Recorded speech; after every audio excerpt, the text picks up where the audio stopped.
আর এরই মধ্যে তৃণমূল সাংসদ শামিরুল ইসলামের প্রতিনিধি তিনি বিস্ফোরক দাবি করছেন।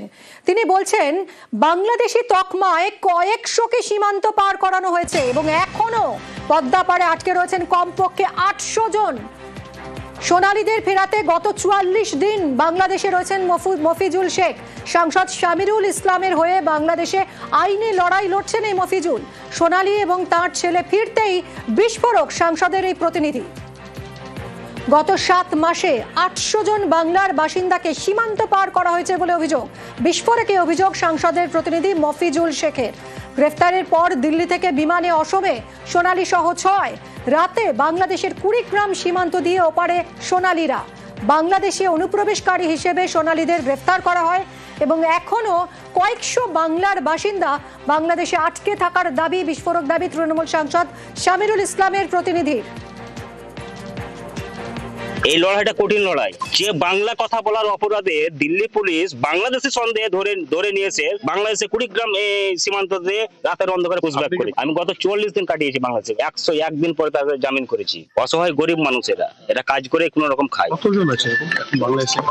অনেক প্রায় 800। 7 মাস পিছনে যান, তারা 7 মাস থেকে এখন পর্যন্ত। বিজেপি ভুলে যাচ্ছে কি এটা এই ভারতবর্ষের মধ্যে একজন বাংলা একটা রাজ্য আছে, সেটা হচ্ছে ভারতবর্ষের একটা অঙ্গরাজ্য।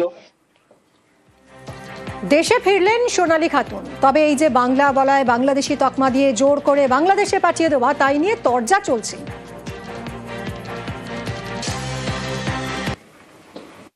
সোনালী বাঙালি, এটাই ছিল সোনালীর অপরাধ। এই বীরভূমের মেয়ে সোনালী খাতুন, বিয়ের পরে সোনালী বিবি।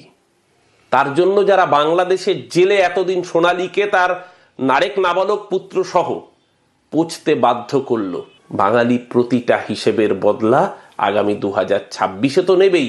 তার সাথে সাথে যতদিন বাঙালির অস্তিত্ব থাকবে, বাঙালি এই রাজাকারদের গদ্দারি ক্ষমা করবে না।